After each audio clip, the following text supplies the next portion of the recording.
नमस्कार, मैं हूं आपके साथ सृष्टि श्रीवास्तव। सुकेश चंद्रशेखर से जुड़े 200 करोड़ से ज्यादा का मनी लॉन्ड्रिंग का मामला काफी समय से चल रहा है और इस मामले में दो हसीनाएं पिस रही हैं, जैकलीन फर्नांडिस और नोरा फतेही। दोनों इस मामले में निशाने पर हैं, जहां उनसे सवाल भी किया जा रहा है। इसी बीच अब सवाल उठने लगा है कि क्या हसीनाओं को लगेगी हथकड़ी, और ऐसा सवाल इसलिए उठ रहा है क्योंकि दोनों इस मामले में फंसती नजर आ रही है।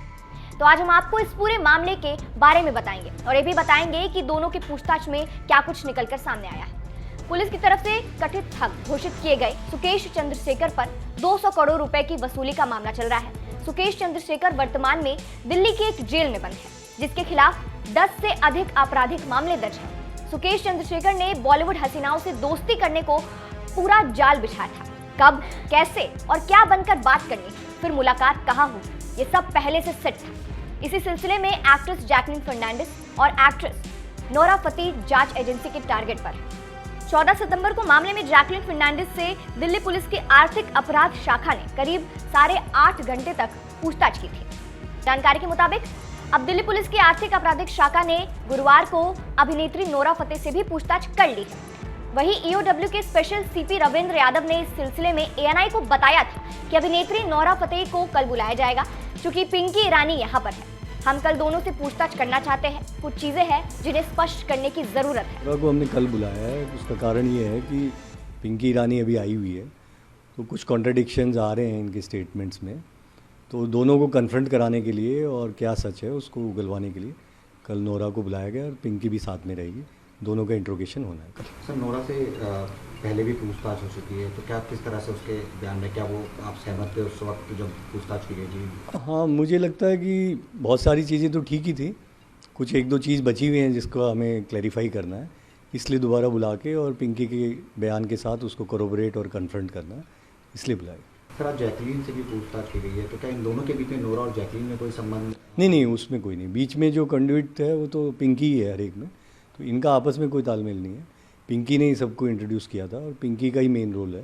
तो पिंकी के ही बयानों में जो जहाँ विरोधाभास आ रहा है वहाँ पे इन लोगों को आपस में कन्फ्रंट करा के क्लैरिफाई करने के लिए दोबारा बुलाया जा रहा केस है।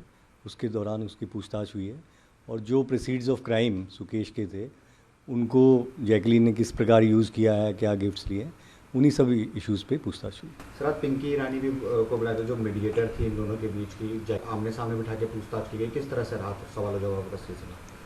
हाँ, पिंकी ईरानी का तो मेन रोल रहा है इनको इंट्रोड्यूस करने में, जितनी भी एक्ट्रेस वगैरह रही हैं सुकेश को, और वही मीडिएटर रही है बीच में गिफ्ट्स वगैरह प्रोवाइड करने में। तो बेसिकली उसकी आवश्यकता इसलिए पड़ी थी कि कुछ कॉन्ट्रडिक्शंस थे उसके बयानों में, तो इनको आपस में कन्फ्रंट कराना ज़रूरी था। उस कन्फ्रंटेशन के लिए उसको बुलाया गया था। सर, क्या जैकलीन को दोबारा सम्मन दिया गया है बुलाने के लिए, या अभी इन्वेस्टिगेशन? हाँ, कुछ चीज़ें रह गई हैं अधूरी, तो उसके लिए हम उसकी मूवी शेड्यूल या शूटिंग शेड्यूल को देखते हुए दोबारा एक बार बुलाएंगे और पिंकी को भी बुलाना पड़ेगा दोबारा, और उसके आधार पे हम आगे फैसला करेंगे कि किस तरफ इनका बयान, जिस प्रकार के बयान आ रहे हैं और किस तरह का रोल इनका रहा है इस केस में, उस पर आगे हम डिस्कशन के बाद किसी नतीजे। बता दें, इससे पहले नोरा से 2 सितंबर को दिल्ली के मंदिर मार्ग स्थित उनके कार्यालय में इसी मामले में पूछताछ की गई थी, जहां सुकेश चंद्रशेखर ने दिसंबर 2020 में नोरा फतेही को BMW कार गिफ्ट की थी। वहीं इन आरोपों से इनकार करते हुए नोरा फतेही ने कहा था कि उन्हें ये कार सुकेश ने नहीं बल्कि उनकी पत्नी लीना मारिया ने चेन्नई में एक इवेंट का हिस्सा लेने के बदले में दी थी। हालांकि इस कहानी में एक और किरदार भी है, जिसका नाम है पिंकी ईरानी। पिंकी ईरानी कथित रूप से सुकेश के साथ मिलकर काम करती थी। पिंकी को जैकलीन फर्नांडिस की मुलाकात सुकेश से कराने के लिए अच्छी खासी रकम दी गई थी। ईडी ने आरोप लगाया था कि पिंकी ही जैकलीन के लिए महंगे गिफ्ट्स चुनती थी। बाद में सुकेश चंद्रशेखर जब पैसे ट्रांसफर कर देता तो उसे अपने घर छोड़ देती थी। और अब इस मामले में दो हसीनाएं फंसती दिख रही है। दोनों से पूछताछ फिलहाल कर ली गई है। फिलहाल देखना होगा आगे क्या कुछ निकलकर सामने आता है और इस पूछताछ में। इस पूरी रिपोर्ट पर आप क्या कहेंगे, कमेंट करके जरूर बताइएगा। नमस्कार।